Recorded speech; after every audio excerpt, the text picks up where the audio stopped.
എൻ്റെ വീഡിയോ കാണുന്ന എല്ലാവർക്കും എൻ്റെ വിനീതമായ നമസ്കാരം.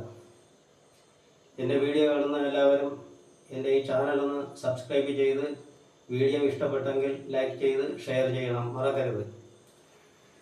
ഞാനിന്നിവിടെ നിങ്ങളുടെ മുന്നിൽ അവതരിപ്പിക്കുന്നത് ഒരു 3-4 വിഭാഗത്തിൽപ്പെട്ട ആൾക്കാരെയാണ്. അതായത് നമ്മുടെ നാട്ടിൽ ഒരുപാട് സെലിബ്രിറ്റീസുകൾ ഉണ്ട്. പലരും ആഘോഷിക്കുന്നുണ്ട്, നല്ല രീതിയിൽ പലരെയും അറിയപ്പെടുന്നുണ്ട്. അതെല്ലാം അവരുടെ അധ്വാനത്തിൻ്റെ ഫലമാണ്. തീർച്ചയായിട്ടും അങ്ങനെയുള്ള ആൾക്കാരെ നമ്മൾ ബഹുമാനിക്കുകയും ആദരിക്കുകയും ഒക്കെ വേണം. എന്നാൽ നമ്മൾ അറിയാതെ പോകുന്ന ചില സമൂഹം ഇവിടെയുണ്ട്. ഒന്നാമതായി പറയുകയാണെങ്കിൽ കർഷക വിഭാഗം. കർഷകരായിട്ടുള്ള വിഭാഗം അവർ വളരെയധികം കഠിനാധ്വാനം ചെയ്ത് ഉണ്ടാക്കുന്ന വിഭവങ്ങളാണ് നമുക്ക് അത്യന്താപേക്ഷിതമായിട്ട് വരുന്നത്. ഒന്നാമതായി നമുക്ക് ഭക്ഷണപാനീയങ്ങൾ ഇല്ലെങ്കിൽ ജീവിക്കാൻ സാധ്യമല്ല. ഭക്ഷണപാനീയങ്ങൾ ഉണ്ടെങ്കിൽ മാത്രമേ മനുഷ്യന് നിലനിൽപ്പുള്ളൂ. അത് കഴിഞ്ഞ് മാത്രമേ വേറെ എന്തുമുള്ളൂ. കാരണം നമുക്ക് ഏത് മേഖലയിലേക്ക് കടന്നു പോകണമെങ്കിലും നമുക്ക് ആരോഗ്യം വേണം. അതിനുള്ള ഭക്ഷണപാനീയങ്ങൾ നമുക്ക് ആവശ്യമാണ്. ഭക്ഷണപാനീയങ്ങൾ ഉണ്ടാക്കുന്ന, കൃഷി ചെയ്ത് വിഭവങ്ങളെടുത്ത് മാർക്കറ്റുകളിൽ എത്തിക്കുന്ന കർഷകർക്ക് സമൂഹത്തിൽ യാതൊരു വിലയും കാണുന്നില്ല. അവരെല്ലാം അവഗണിക്കുകയാണ് ചെയ്യുന്നത്. പ്രകൃതി ദുരന്തങ്ങൾ വരുമ്പോൾ അവർ കഷ്ടപ്പെട്ടുണ്ടാക്കുന്ന വിഭവങ്ങളെല്ലാം അത് നശിച്ചു പോവുകയും പിന്നീട് അതിനെ തിരിച്ച് അതേ രീതിയിലേക്ക് കൊണ്ടുവരുവാൻ സാധിക്കാതെയും വരുമ്പോൾ അവരൊക്കെയും ആത്മഹത്യ ചെയ്യുന്നു. അതുപോലെ വളരെയധികം കടക്കാരായിട്ട് മാറുന്നു. ബാങ്ക് ലോണുകൾ ഉണ്ടാകുന്നു. അങ്ങനെ വളരെയധികം ബുദ്ധിമുട്ടുകൾ അനുഭവിക്കുന്നുണ്ട്. ഈ കൃഷി ചെയ്തുണ്ടാക്കുന്ന വിഭവങ്ങളാണ് മാർക്കറ്റുകളിൽ എത്തുകയും അത് അന്താരാഷ്ട്ര നിലവാരത്തിലേക്ക് തന്നെ കൊണ്ടുപോവുകയും ഒക്കെ ചെയ്യുന്നുണ്ട്. അതിനുവേണ്ടി വളരെയധികം ട്രാൻസ്പോർട്ടേഷനുകളും അതുപോലെ തന്നെ അത് സംഭരിച്ചു വയ്ക്കാനുള്ള ഗോഡൗണുകളും അതുപോലെ കാർഗോ ഫ്ലൈറ്റുകളും ഷിപ്പുകളും ഒക്കെ തയ്യാറായി നിൽക്കുന്നുണ്ട്. എല്ലാം ഈ കർഷകനെ ആശ്രയിച്ചുകൊണ്ടാണ്.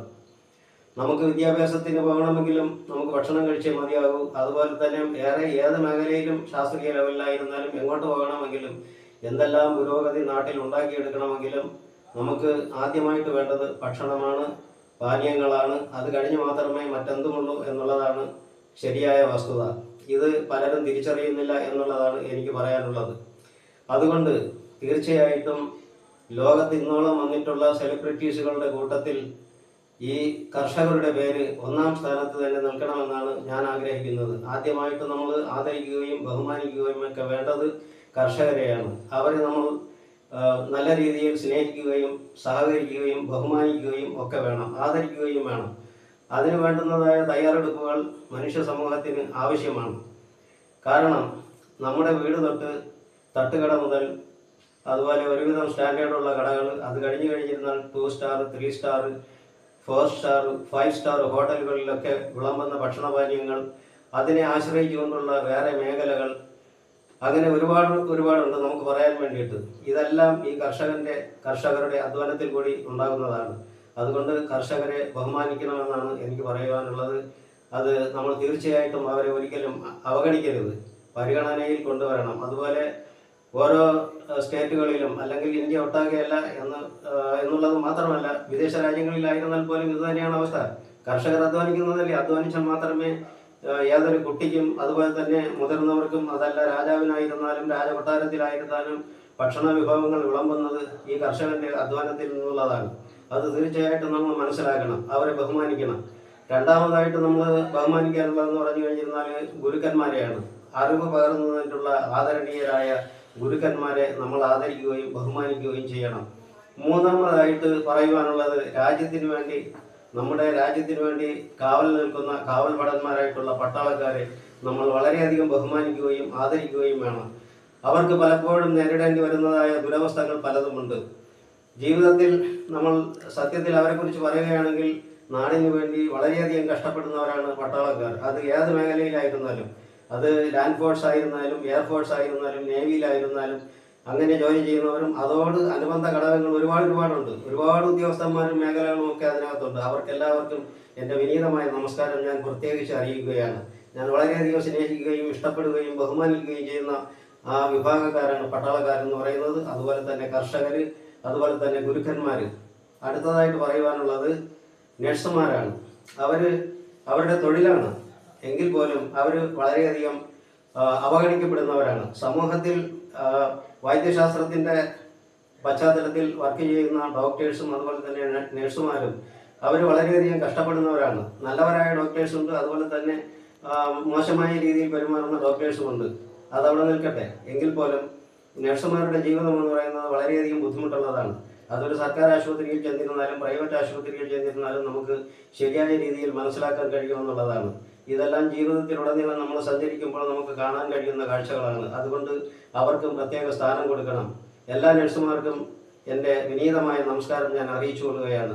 അതുപോലെ തന്നെ നമ്മുടെ സ്റ്റേറ്റ് പോലീസ് തീർച്ചയായിട്ടും അവരുടെ ജോലി ചെയ്യുമ്പോൾ അവർക്ക് നേരിടേണ്ടി വരുന്ന ഒരുപാട് ദുരവസ്ഥകളും ദുരനുഭവങ്ങളുമുണ്ട്. എന്നാൽ ക്രിമിനലുകളായിട്ടുള്ള പോലീസുകാരുമുണ്ട്. അവരെക്കുറിച്ച് നമുക്കൊന്നും പറയാനില്ല. കാരണം എന്ന് പറഞ്ഞു കഴിഞ്ഞാൽ അത് അവരുടെ സ്വാഭാവിക ഗുണങ്ങളാണ് അവർ കാണിക്കുന്നത്. എന്നാൽ 98%, 99% പേരും നല്ല പോലീസുകാരാണ്. അവരുടെ ഡ്യൂട്ടി കൃത്യമായിട്ട് ചെയ്യുന്നുണ്ട്. അതുപോലെ തന്നെ അവരുടെ മികവുകൾ തീർച്ചയായിട്ടും അവർ കാണിക്കുന്നുണ്ട്. പല അന്വേഷണങ്ങളും ഞാൻ തന്നെ അത്ഭുതപ്പെട്ടു പോയിട്ടുണ്ട്. പല കേസുകളും അവർ പല സ്ഥലങ്ങളിലും പോയി ക്രിമിനലുകളെ കൂട്ടിക്കൊണ്ടുവരികയും ആ കേസുകൾ തെളിയിക്കുകയും ഒക്കെ ചെയ്തിട്ടുള്ള ഉന്നതരായ പോലീസ് ഉദ്യോഗസ്ഥന്മാരുണ്ട്. അതുപോലെ തന്നെ അവർക്കെല്ലാവർക്കും വളരെയധികം നന്ദി രേഖപ്പെടുത്തിക്കൊള്ളുന്നു. പിന്നീട് തീർച്ചയായിട്ടും നമ്മൾ പറയുമ്പോൾ ഒരുപാട് കാര്യങ്ങളുണ്ട്. കാരണം എന്ന് പറഞ്ഞാൽ ഓരോ മനുഷ്യനും മനക്കരുത്ത് ആവശ്യമാണ്. അത് പോലീസിനായിരുന്നാലും ശരി, പിന്നെ മെഡിക്കൽ ഫീൽഡിലായിരുന്നാലും, അതുപോലെ തന്നെ പത്ര മേഖലയിൽ വർക്ക് ചെയ്യുന്നവരായിരുന്നാലും നഴ്സുമാരായിരുന്നാലും ഒക്കെ അവർക്ക് മാനസികമായിട്ട് ശരിക്കും ധൈര്യം ഉണ്ടെങ്കിൽ മാത്രമേ ഈ മേഖലകളെ കൈകാര്യം ചെയ്യാൻ കഴിയൂ. കാരണം എന്ന് പറഞ്ഞാൽ പോലീസുകാർക്ക് പല ദുരനുഭവങ്ങളും നേരിടുന്ന സമയത്ത് അവർക്ക് മനക്കരുത്തോടുകൂടി അത് മുന്നോട്ട് കൊണ്ടുപോകേണ്ടതായിട്ടുണ്ട്. അതുപോലെ തന്നെ പത്രക്കാർക്ക് പല മേഖലകളിലും ധൈര്യത്തോടുകൂടി കടന്നു പോയേ പറ്റുള്ളൂ. അതുപോലെ നഴ്സുമാർക്കും ഡോക്ടേഴ്സിനും ഒക്കെ ഈ ഫീൽഡുകളിൽ അവർക്ക് മനക്കരുത്തുണ്ടാകണം. കാരണം വളരെയധികം വലിയ ട്രാജഡികളെല്ലാം സംഭവിക്കുന്ന സമയത്ത് അവർക്ക് മനക്കരുത്തുണ്ടെങ്കിൽ മാത്രമേ പിടിച്ചു നിൽക്കാൻ കഴിയുകയുള്ളൂ. അക്കൂട്ടത്തിലൊന്ന് പട്ടാളക്കാരെ കുറിച്ച് പറയുമ്പോൾ അവർക്ക് മനക്കരുത്ത് ആവശ്യമാണ്.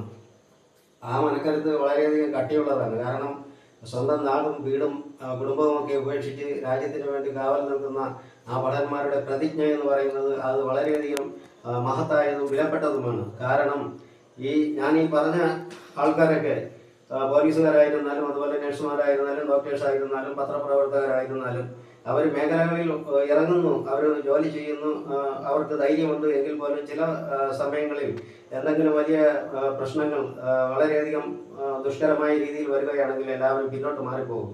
അതേസമയം ഒരു പട്ടാളക്കാരനെ സംബന്ധിച്ചിടത്തോളം ഒരിക്കലും പിന്നോട്ട് മാറത്തില്ല. മരണം തൻ്റെ മുന്നിൽ വന്ന് അവിടെ ഒരു ശത്രുവിൻ്റെ വെടിയേറ്റ് മരിച്ചാൽ പോലും ആ പട്ടാളക്കാരൻ മുന്നോട്ട് വെച്ച കാല് പിന്നോട്ട് വലിക്കത്തില്ല. അതാണ് പട്ടാളക്കാരൻ്റെ ആ പ്രതിജ്ഞ അവിടെ നിറവേറ്റുകയാണ്. പിന്നെ അവർ കൂടുതലും ആക്സിഡൻ്റായിട്ട് മരിക്കുകയും അതുപോലെ പോരാളികൾ ഒളിഞ്ഞിരുന്ന് അവരെ കൊല്ലുകയും ഒക്കെ ചെയ്യുന്ന രീതിയിലാണ്. അങ്ങനെയൊക്കെയാണ് പല മരണങ്ങളും സംഭവിക്കുന്നത്. അതുകൊണ്ട് എനിക്ക് പറയാനുള്ളത് നമ്മളെല്ലാവരും മനുഷ്യരാണ്. സെലിബ്രിറ്റീസുകളുടെ കൂട്ടത്തിൽ തീർച്ചയായിട്ടും ഒന്നാം സ്ഥാനത്ത് എൻ്റെ സങ്കല്പത്തിലുള്ളത് കർഷകരാണ്. അവരെ നമ്മൾ ആദരിക്കണം, ബഹുമാനിക്കണം. അല്ലാതെ അവരെ അടിച്ചമർത്തുകയും അവരെ വെടിവെച്ച് കൊല്ലുകയും അവരെ കാറിടിച്ച് കൊല്ലുകയും അതുപോലെ തന്നെ അവരുടേതായ ആവശ്യങ്ങൾ ചോദിക്കുമ്പോൾ തീർച്ചയായിട്ടും സർക്കാർ അവർക്ക് വേണ്ടുന്നതായ ആനുകൂല്യങ്ങൾ ചെയ്തു കൊടുക്കണമെന്നാണ് പറയുവാനുള്ളത്.